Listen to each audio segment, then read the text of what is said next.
মহাভারতের কর্ণ পর্বের একেবারে শেষ ঘটনা হলো কর্ণের মৃত্যু। সবাই দ্রৌপদীকে বিপ্রস্ত করার প্রস্তাব কর্ণই দিয়েছিলেন। এই কারণে অর্জুন প্রতীক্ষা করেছিলেন ধর্মযুদ্ধে তিনি কর্ণকে বধ করবেন। কুরুক্ষেত্রের যুদ্ধের 15তম দিনে দ্রোণাচার্যের মৃত্যু হওয়ায় কৌরবপক্ষের সেনাপতি হন কর্ণ। তার ভালো সারথি না থাকায় দুর্যোধন মদ্ররাজ শল্যকে অনুরোধ করেন কর্ণের সারথি হওয়ার জন্য।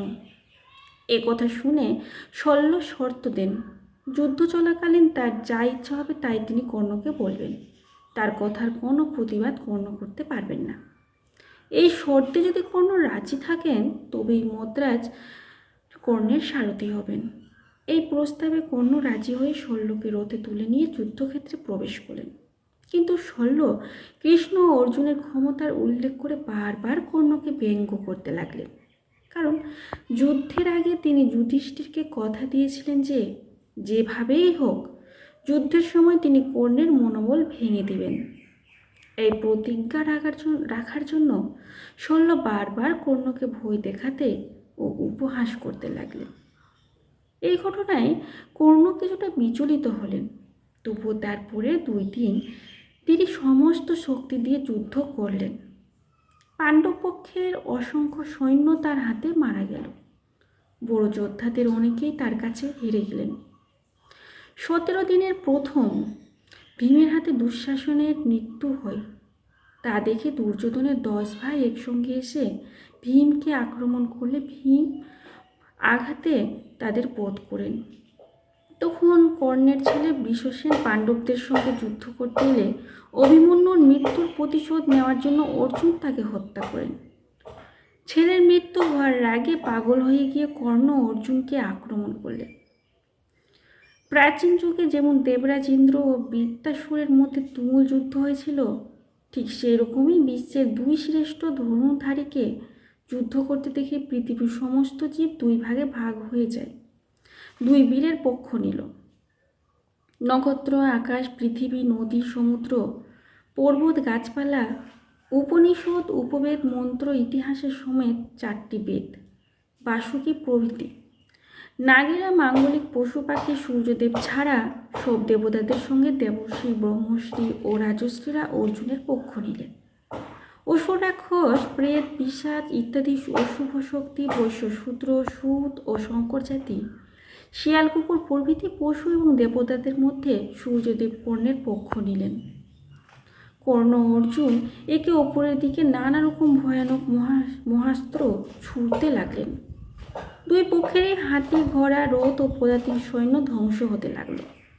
তারা আগ্নেয়, বরুণ, বায়ব্য প্রভৃতি নানা অস্ত্র প্রয়োগ করতে লাগলেন। কিন্তু কর্ণের তেজে অর্জুন ব্যস্ত হয়ে উঠলেন। অর্জুনের ঐন্দ্রাস্ত্র কর্ণের ভার্গবাস্ত্রে কাটা গেল দেখে ভীম রেগে গিয়ে অর্জুনকে বললেন, অর্জুন, তুমি মন দিয়ে যুদ্ধ করো। তুমি যদি না পারো তবে আমাকে সুযোগ দাও, আমি এই গদা দিয়ে কর্ণকে হত্যা করব। কৃষ্ণ অর্জুনকে বললেন, তুমি কি মোহগ্রস্ত হয়ে আছো নাকি? তাই কৌরবদের আনন্দের চিৎকার শুনতে পাচ্ছ না? তোমার সব অস্ত্র কর্ণ কেটে ফেলছে কি করে? যে বীরত্ব দেখিয়ে তুমি রাক্ষস ও অসুরদের বধ করেছিলে, সেইভাবেই তুমি আজ কর্ণকেও বধ করো, নয়তো আমার সুদর্শন চক্রই কর্ণের জীবন কেড়ে নেবে। তখন অর্জুন ব্রহ্মাস্ত্র মারলে কর্ণ তাও কেটে দিলেন।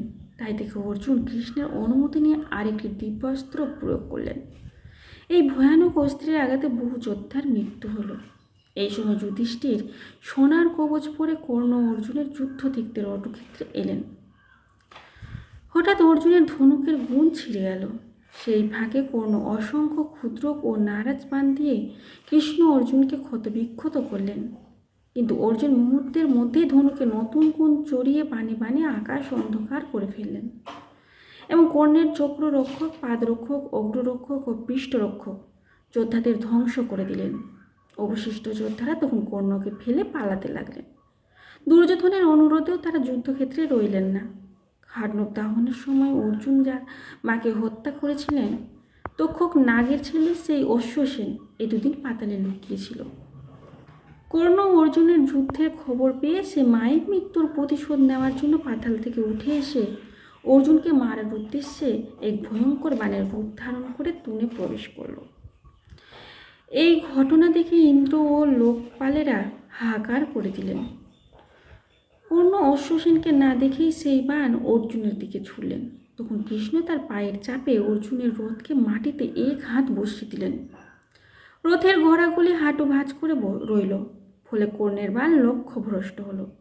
বাণের আঘাতে ইন্দ্রের কাছ থেকে পাওয়া অর্জুনের আশ্চর্য সোনার মুকুটটি নষ্ট হয়ে গেল। এছাড়া অর্জুনের কোনো ক্ষতি হলো না। অর্জুন তখন মাথায় সাদা পাগড়ি বেঁধে নিলেন। মায়ের মৃত্যুর প্রতিশোধ নিতে না পেরে অশ্বসেন আবার এই অস্ত্র প্রয়োগ করার জন্য কর্ণকে অনুরোধ করল, কিন্তু কর্ণ এক অস্ত্র দুবার প্রয়োগ করতে রাজি হলেন না। অশ্বসেন তখন নিজেই অর্জুনকে আক্রমণ করতে লাগলো, কিন্তু অর্জুন দেখতে দেখতে তাকে টুকরো টুকরো করে ফেললেন। ততক্ষণে কৃষ্ণ অর্জুনের রথকে মাটি থেকে তুলে ফেলেছেন। অর্জুন বাণের আঘাতে কর্ণের মুকুট, কুণ্ডল ও উজ্জ্বল কবচ কেটে দিলেন এবং কবচহীন কর্ণকে ক্ষত বিক্ষত করতে লাগলেন। অর্জুনের দারুণ আঘাত সহ্য করতে না পেরে কর্ণ অজ্ঞান হয়ে গেলেন। তখন অর্জুনের দয়া হলো, তিনি আর বাণ মারতে চাইলেন না। কিন্তু শত্রুকে দয়া দেখানোর জন্য কৃষ্ণ অর্জুনকে তিরস্কার করলেন। কিছুক্ষণ পর কর্ণের জ্ঞান ফিরে এলো। আবার দুজনের মধ্যে তুমুল যুদ্ধ শুরু হতে লাগলো। সেই সময় হঠাৎ কর্ণের রথের চাকা মাটিতে বসে গেল। কর্ণের তখন মনে পড়লো একবার তিনি এক ব্রাহ্মণের বাছুর মেরে ফেলেছিলেন। তখন ব্রাহ্মণ তাকে অভিশাপ দিয়েছিলেন যে মৃত্যুকালে তার রথের চাকা মাটিতে বসে যাবে। আর ব্রাহ্মণ বলে মিথ্যা পরিচয় দিয়ে অস্ত্র শিক্ষা করার জন্য গুরু পরশুরাম তাকে অভিশাপ দিয়েছিলেন যে মৃত্যুর সময় এলে সব দিব্যাস্ত্রের সংকেত তিনি ভুলে যাবেন। কর্ণ বুঝতে পারলেন যে তার মৃত্যুর সময় ঘনিয়ে এসেছে।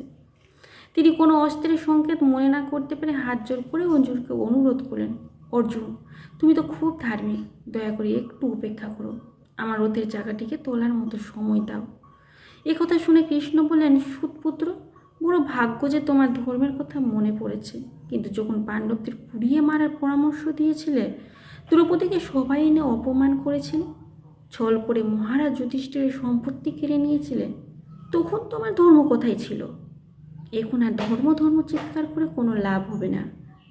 এইবার কর্ণের চোখে জল এলো। তিনি কোনো কথা না বলে আবার যুদ্ধ করতে শুরু করলেন। একটি ভীষণ বাণে অর্জুনকে অজ্ঞান করে তিনি ব্যস্ত হয়ে চাকা উঠানোর জন্য রথ থেকে নামলেন, কিন্তু অনেক টানাটানি করেও তিনি রথের চাকা তুলতে পারলেন না। ওদিকে পৃথিবী কেঁপে উঠল, ভীষণ শব্দ শোনা যেতে লাগলো। দেখতে দেখতে সেই মহাস্ত্র গর্জনে প্রচণ্ড তেজে ছুটে গিয়ে কর্ণের মাথা কেটে ফেলল। সবাই অবাক হয়ে দেখলেন কর্ণের দেহ থেকে এক অপরূপ জ্যোতি বেরিয়ে এসে সূর্যের সঙ্গে মিশে যাচ্ছে। কর্ণের মৃত্যু দেখে পাণ্ডবপক্ষের যোদ্ধারা আনন্দে সিংহনাদ করতে লাগলেন, আর কৌরবরা আতঙ্কে অস্থির হয়ে ঊর্ধ্বশ্বাসে পালাতে লাগলেন। সন্ধ্যা হয়ে এলো। দুর্যোধন শোকে পাগলের মতো হয়ে গিয়ে কর্ণের নাম ধরে চিৎকার করতে করতে কাঁদতে শিবিরে ফিরে গেলেন।